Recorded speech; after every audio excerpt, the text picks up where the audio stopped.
Anything else you want to say to your fans, man? Man, shout out to Dante's Boxing Nation. You know, follow me on Twitter, Facebook, and Instagram, Earl Spence Jr., my whole name, and just look out for me. Yes, sir.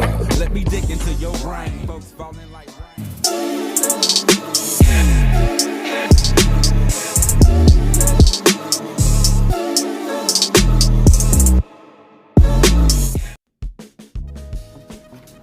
Dante's Boxing Nation, what's going on, guys? So Canelo Alvarez, who's facing Sergey Kovalev this weekend, he did a sit down with the media at the press conference today, and he was asked a question by obviously a very biased reporter, because this guy, he says to Canelo, pound for pound is usually considered either Terence Crawford or Lomachenko or Terence Crawford, etc., etc., etc. And then he says this. He says, but you have a better resume than both of those fighters. How do you feel about that, Canelo? So you see how he gives his take on it before he even sees what Canelo Alvarez has to say about it.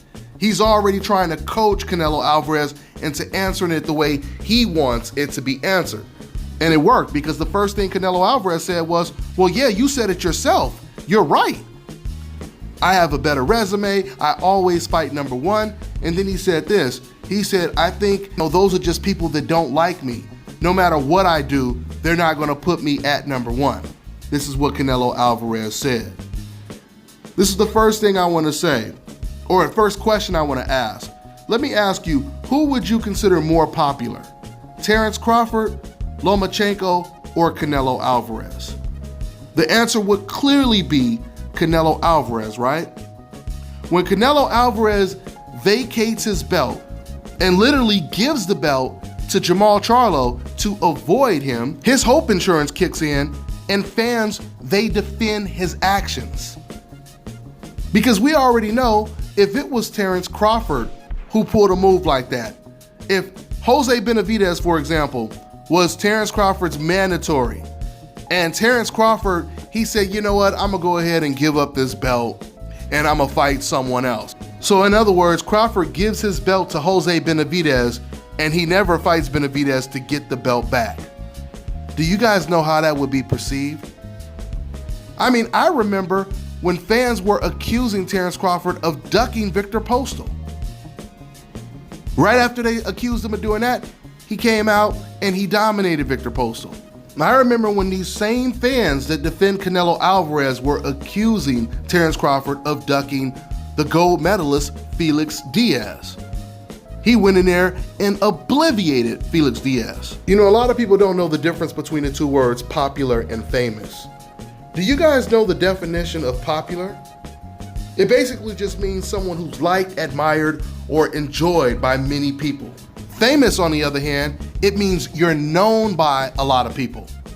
So my point is, when Canelo Alvarez says, they're just not giving me the number one pound for pound spot because there's a lot of people who don't like me, that implies that Terence Crawford is far more liked than Canelo Alvarez in the boxing world.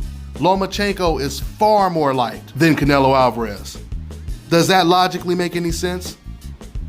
Not only does it not make sense, but it's untrue.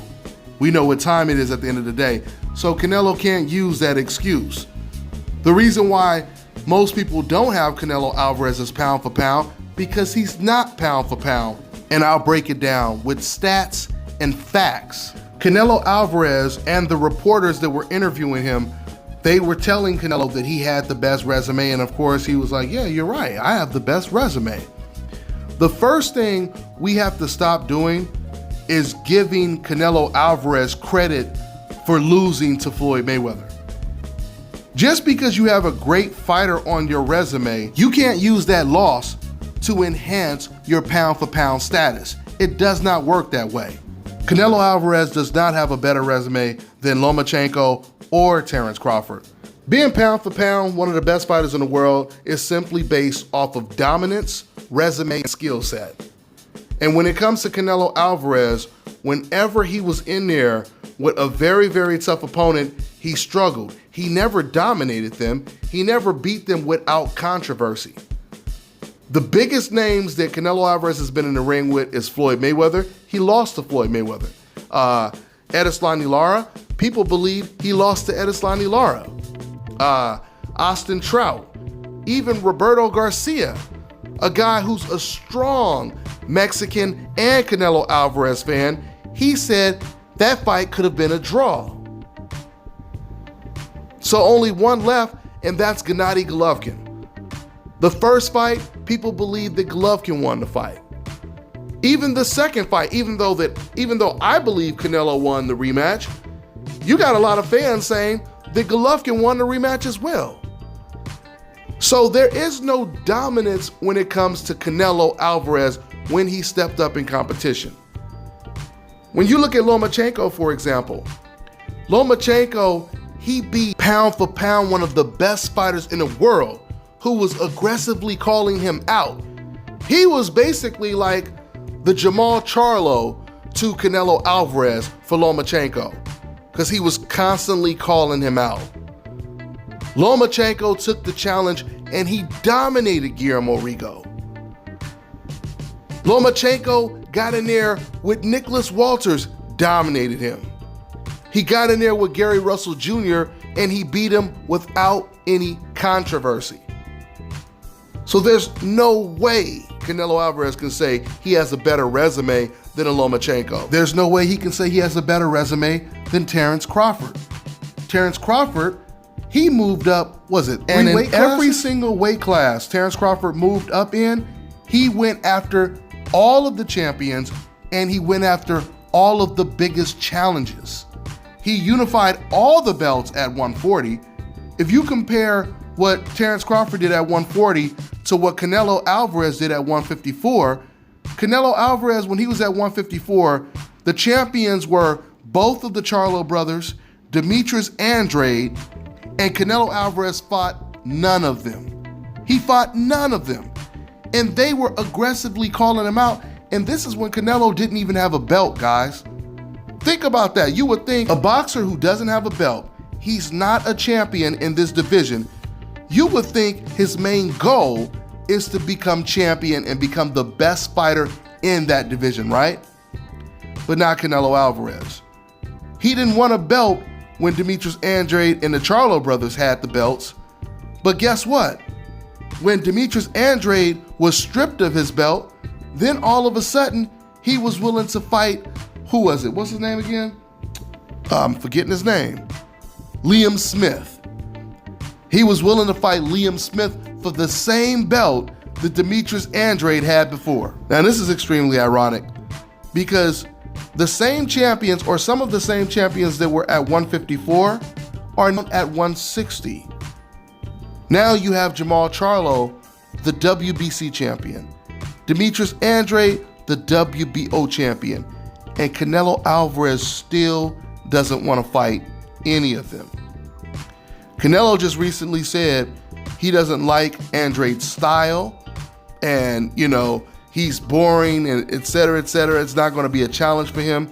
I'm going to tell you, I've learned by listening to Canelo Alvarez, once he pulls the I don't like their style excuse, that means he has no intentions of fighting them. Because that's the excuse that he gave after Billy Joe Saunders dominated David Lemieux. Canelo's team, they said, we don't like his style. We don't like his style, he's boring, et cetera, et cetera, et cetera. Yeah, you're right, you don't like his style. You don't like a southpaw who may give you the same problems that Edeslani Lara gave you. Because that's what it comes down to at the end of the day. Listen, guys, in order to be pound for pound, especially pound for pound number one, you have to be willing to go up against every single style. You have to be good enough to beat every single style. You can't say, I only want to fight guys that's going to be easy to hit. I only want to fight guys that's going to put their hands down and let me hit them.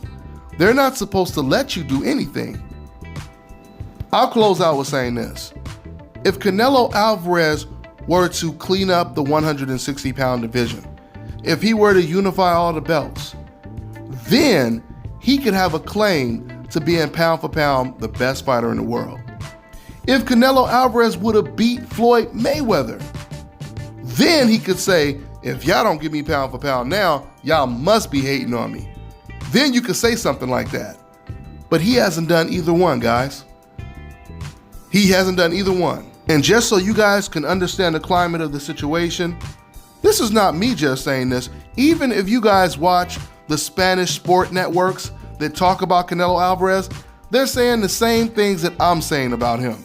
And they're not black, they're not American, okay? We know what time it is at the end of the day.